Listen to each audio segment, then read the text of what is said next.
ডেকে নিচ্ছি আমাদের পরবর্তী প্রতিযোগীকে। মঞ্চে আসছে পিজু। পিজু একদম মানে রকিং একটা লুক নিয়ে আজকে আসা, মানে এর পেছনে কি কোনো রিজন আছে? আজকে আমি যার গানটা গাইছি আমাদের শ্রদ্ধেয় শহীদ মোহাম্মদ জঙ্গি স্যার লেখা এবং আমাদের বাংলাদেশের রক আইকন এবি স্যার ওনার একটা গান গাইছি। সো আমি চেষ্টা করেছি যে ওভাবে করে আসার জন্য। সুন্দর লাগছে দেখতে এবং আশা করছি পারফরমেন্সে খুব ভালো হবে। শুভকামনা। এসব চেষ্টা করি।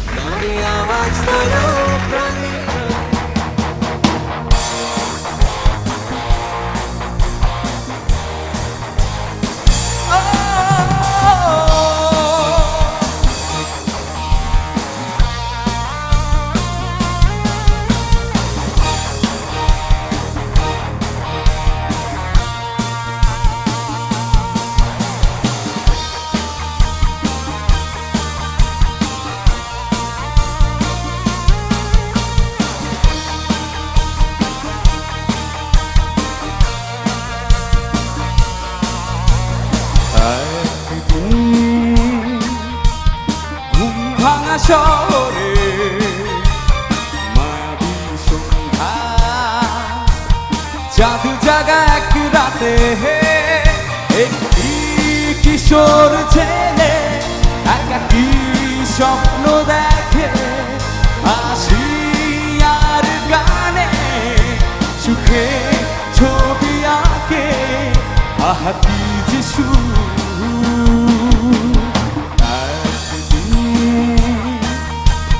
ঘুম ভাঙা শহরে মায়াবী সন্ধ্যা, জাদু জাগা এক রাতে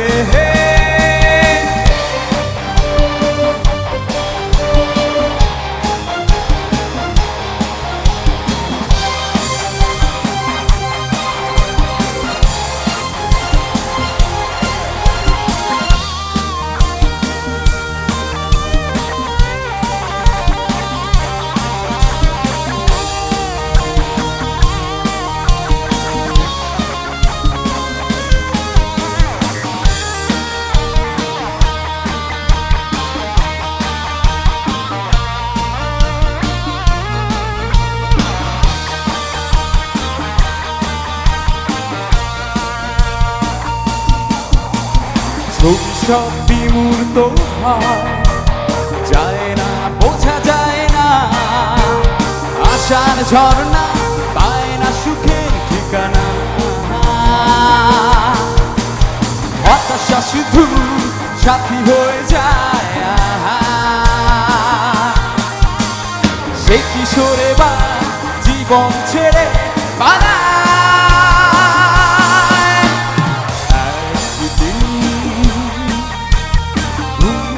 শহরে মায়াবী সন্ধ্যা, জাদু জাগা এক রাতে একটি কিশোর ছেলে একাকী স্বপ্ন দেখে, হাসি আর গানে সুখে ছবি আঁকে। আহা কি যে সুর,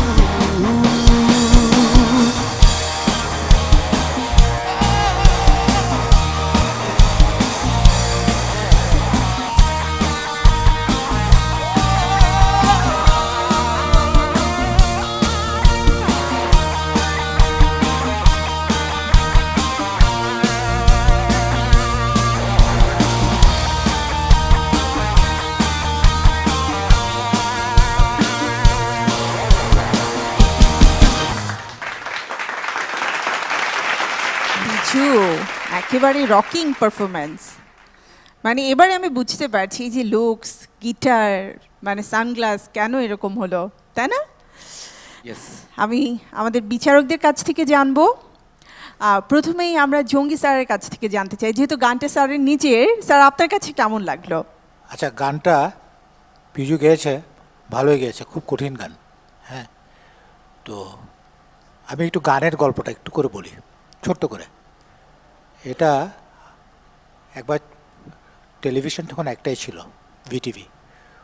ব্যান্ড শো হচ্ছে, সব বড় বড় দলগুলা গাইবে, বাচ্চু তখন সোলসে, তো তপনও সোলসে।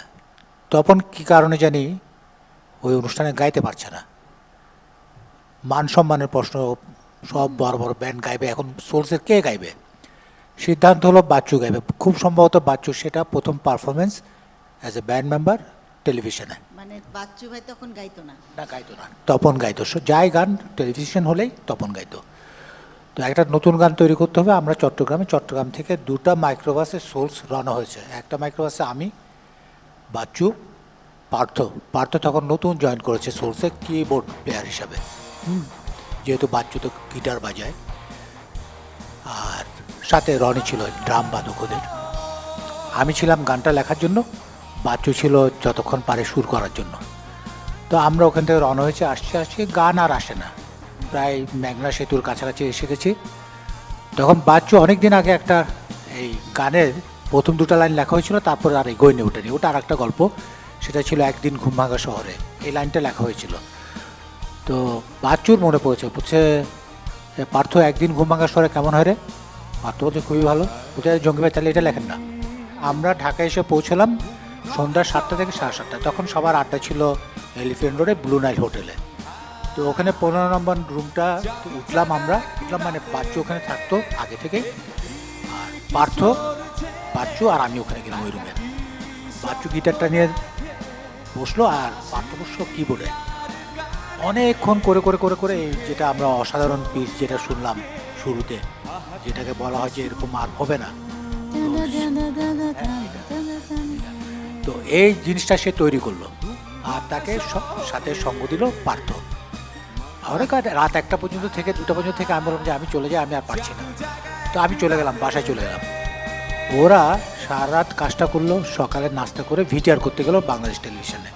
বাচ্চু প্রথম গানটা গাইলো সোলসের গানটা, মোটামুটিভাবে সবাই তাকে অ্যাকসেপ্ট করলো অ্যাজ এ সিঙ্গার। তার 1 বছর পর সে আবার সোলস ছেড়ে চলে যাচ্ছে।